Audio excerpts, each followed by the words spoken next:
ఏం ఏం ఏం పేరు పెట్టారు? నా పేరు సుమయ్య. నేను 6థ్ క్లాస్‌లో చదువుతున్నాను. మోస్ట్లీ పాపులేషన్ అంటే మేము ఒప్పుకుంటాం. ఎందుకంటే అందులో చాలా చత్తుంది. అదంతా తీసి దాన్ని మంచిగా డెవలప్ చేస్తారంటే ఒప్పుకుంటాం. స్కూల్స్‌ని డెవలప్ చేయొచ్చు.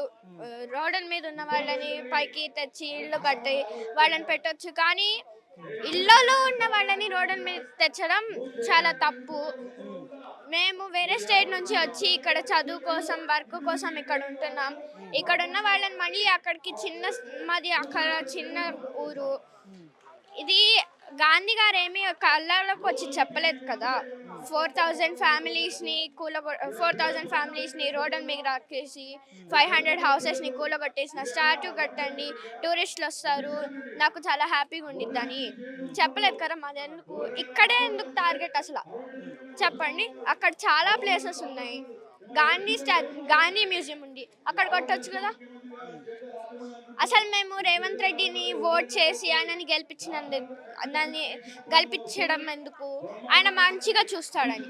కానీ ఈయన దానికి ఆపోజిట్ చేసి మంచి కాదు, వరస్ట్ చేస్తున్నాడు. మా ఇళ్ళనందీ కూల్చేసి బయటికి తీసుకెళ్తున్నాడు. ఇది అసలు మేము ఒప్పుకోము. మేము చదివే గాంధీ లెసన్స్ అట్లా గాంధీవి సంబంధించినవి ఏమైనా ఉన్నా కానీ అసలు ఇట్లాంటివి ఎక్కడా ఉండవు. గాంధీ గారు నాన్ వైలెన్స్ అహింసని పాటించారు. కానీ ఇది చెప్పలేదు కదా ఎవరికి. So this is not correct. We don't want our house too. ఏం చెప్తారు ముఖ్యమంత్రికి రేవంత్ రెడ్డి గారు? ప్లీజ్ ఇది కూల్చొద్దు. వేరే చోటలు ఉన్నాయి, అక్కడ కట్టుకోవచ్చుగా.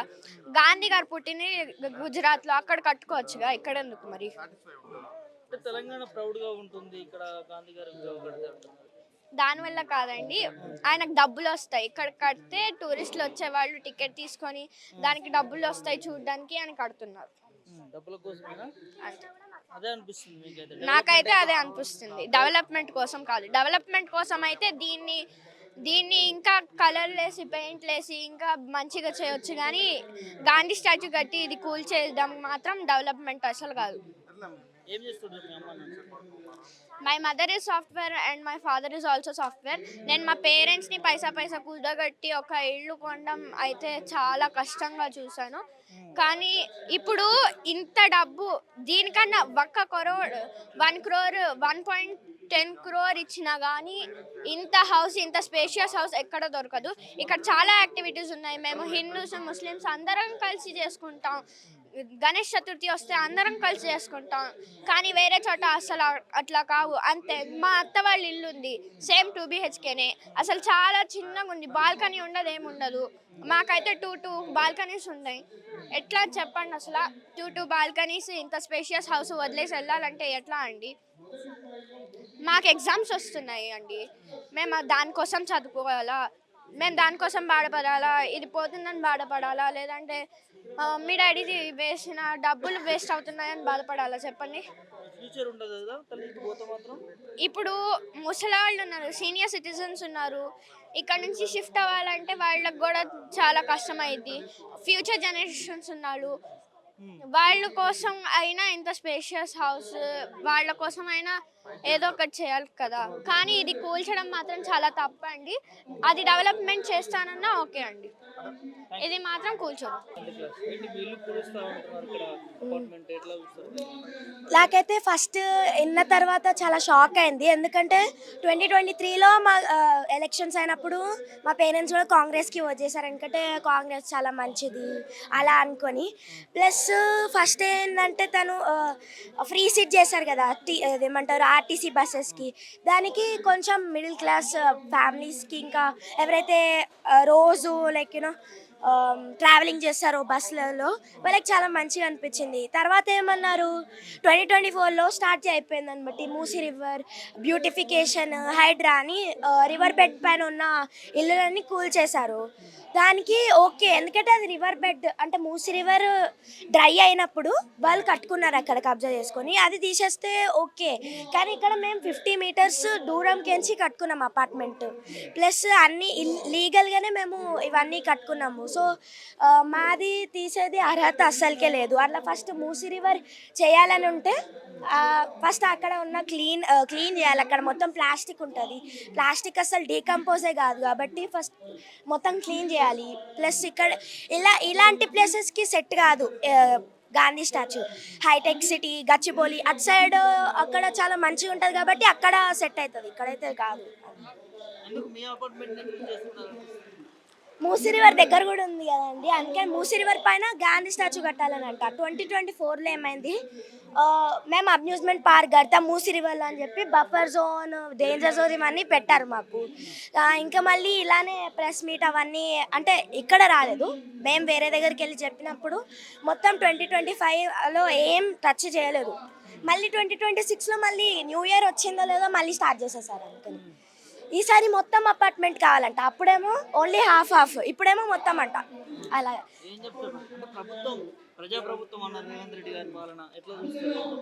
నాకైతే నచ్చలేదు పాలన, చెప్పలేను. అంటే రెస్పెక్ట్ ఇవ్వాలి, బట్ ఇలాంటివి చేయకుండా ఇంకా యాక్చువల్లీ ఏమన్నారంటే అప్పుడు ఉమెన్స్కి డబ్బులు ఇస్తారు, మంత్లీ పెన్షన్ ఇస్తారు అని. అంటే పెన్షన్ కూడా వస్తలేదు, ఉన్న వాళ్ళకు కూడా పెన్షన్ రావట్లే. అవన్నీ చూసుకోవాలి కదా. మళ్ళీ గవర్నమెంట్ జాబ్ వాళ్ళకు కూడా అంట ఏమంటారు శాలరీస్ తగ్గించేస్తూ ఉన్నారంట. ఆల్రెడీ తక్కువ ఉంటుంది, దానికి ఇంకా తక్కువ చేస్తూ ఉన్నారంట. అందుకని తెలుసు, చాలా బాగుండే అసలు. కేసీఆర్ ఉన్నప్పుడు మాకు ఎంత కూడా టెన్షన్, అసలు కాంగ్రెస్ రాకన ముందు టిల్ 2022 అసలు ఇక్కడ బఫర్ జోన్ అది ఇది ఏం లేకుండా అసలు మాకు ఏం టెన్షన్ లేకుండా అసలు హాయిగా ఉన్నాం మేమైతే. ఇప్పుడు హ్యాపీగా ఉన్నాం. 2023లో ఎప్పుడైతే కాంగ్రెస్ వచ్చిందో ఫస్ట్ ఫ్రీ సీట్ చేసేటప్పుడు ఓకే అనిపించింది. తర్వాత ఏమో ఇది అంతా స్టార్ట్ చేసినాక ఎప్పుడెప్పుడు పోతుంది ఆ కాంగ్రెస్ పార్టీ అని ఉంటుంది. వద్దనిపిస్తుంది. కేసీఆర్ ఆబ్వియస్లీ, బీఆర్ఎస్ పార్టీ రావాలి. ఎందుకంటే నాకు తెలియదు యాక్చువల్లీ, లైక్ నేను పుట్టినప్పటి నుంచి లైక్ 2 times 5 timesకి ఒకసారి ఉంటుంది కదా ఎలక్షన్స్. సో నేను ఇప్పుడు 11 years, సో 2 times కేసీఆరే వచ్చాడనమాట. ఇప్పుడు తర్వాత కాంగ్రెస్ వచ్చింది. సో కేసీఆర్ ఉన్నప్పుడు ఇట్లాంటివి అన్నీ చేయాలని చేయలేదు. ఓన్లీ ఏమంటారు ఇది రోడ్స్ అవన్నీ మంచిగా చేయడము, ఇంకా అన్నీ కొత్తవి చేయడం అది చూసిన అంతే. అవును, చాలా బాగా చేశారు. పట్టుకున్నావు కూల్చొద్దు మా ఇల్లు కూల్చొద్దు, నేనైతే ఇది బ్యూటిఫికేషన్ అయితే కరెక్ట్ కాదు. అందరినీ పక్కకి నెట్టేసి బ్యూటిఫికేషన్ అయితే చేయకూడదు. మూసీని క్లీన్ చేయొచ్చు, కానీ 4000 ఫ్యామిలీస్ వరకు కూల్చికొట్టేసి ఇవన్నీ చేయడం అయితే కరెక్ట్ కాదు అని చెప్తుంది. ఇక్కడ మహాత్మా గాంధీ విగ్రహం పెడతామంటున్నారు.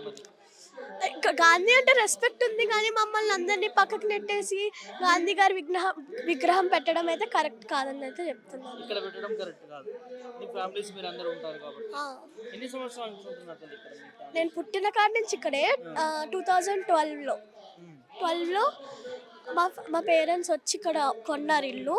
2013 అప్పటి నుంచి నేను ఇక్కడే ఉంటున్నాను. మీ ఫ్యూచర్ ఖరాబ్ అవుతుందా దీనివల్ల? ఇబ్బంది పడతారా? అంటే అవును, ఇప్పుడు ప్రస్తుతం 10th బోర్డ్స్ ఇంకా ఫైనల్ ఎగ్జామ్స్ అవుతున్నాయి అందరికీ. ఇది కొంచెం మాకు డిస్టర్బెన్స్గానే ఉంది, బట్ మేమైతే రెడీగా లేము ఇల్లు ఇవ్వడానికి. మేమైతే ఫైట్ చేస్తాం, ఎంత ప్రొటెస్ట్ చేసినా వాళ్ళు ట్రై చేస్తాం. ఎందుకంటే 4000 ఫ్యామిలీస్ని ఎల్లగొట్టేసి కట్టడం అయితే కరెక్ట్ కాదు. ఇంకా వాళ్ళు కాంపెన్సేషన్ ఇవ్వడానికైనా వాళ్ళకి 4000 ఫ్యామిలీస్కి మనీ రావాలంటే చాలా అప్పులు కూడా చెయ్యాలి. ఇది కట్టడానికి అప్పులు చేస్తామంటున్నారు, ఇంకా అన్ని అప్పులు చేసుకుని ఏం చేస్తారు?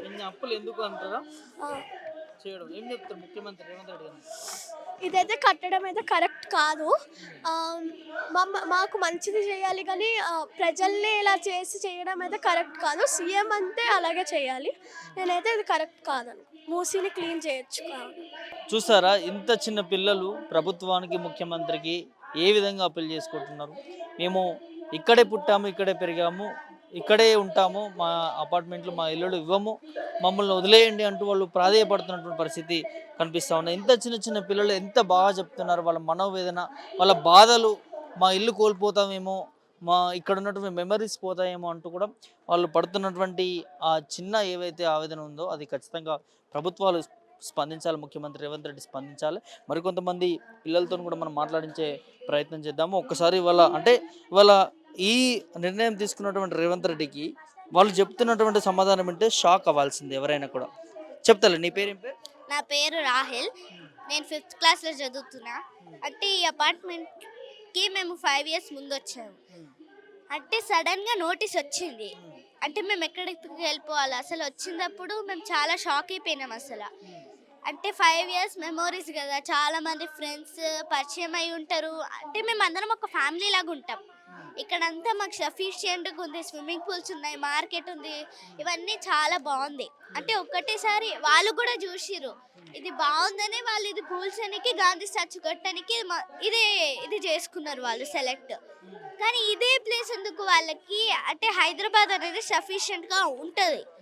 ఇది పెద్ద సిటీ, అంటే Hyderabad is a big city. అంటే ఇది చిన్న ఊర్లాగా ఇట్లా ఉండదు.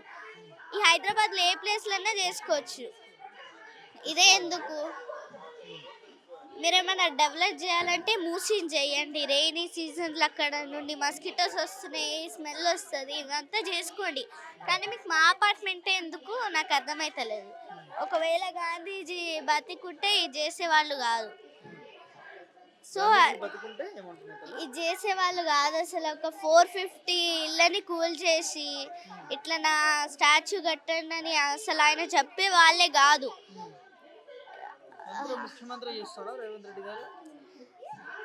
అవును, అంటే ఫస్ట్ కాంగ్రెస్ వచ్చింది, మేము ఏమనుకున్నాం, ఫస్ట్ కాంగ్రెస్ వచ్చింది బాగుంటుంది, ఈయన వస్తే బాగుంటుంది అని అనుకున్నాం. కానీ ఇప్పుడు అసలు రావద్దని కోరుకుంటున్నాము. అంటే మీరు మా అపార్ట్మెంటే ఎందుకు మీకు? అంటే ఫస్ట్ గాంధీజీ పుట్టింది గుజరాత్లో, ఆ గుజరాత్ సైలెంట్ ఉంది. అయితే మీరు హంగామా ఎందుకు చేస్తున్నది ఈ హైదరాబాద్లోనే? నేను ఒప్పుకుంటున్నా ఆయన ఫ్రీడమ్ స్ట్రగుల్ చేసిండు, ఓకే. కానీ మీకు ఇదే ఎందుకు అపార్ట్మెంట్? అంటే మేము ఫ్యామిలీని ఒక్కటేసారి కట్ చేసుకుంటే ఎట్లా చేయాలి? ఎట్లా అనిపిస్తుంది చెప్పండి? పెయిన్ఫుల్గా అనిపిస్తుందా అనిపించదా? చాలా పెయిన్ఫుల్గా అనిపిస్తుంది.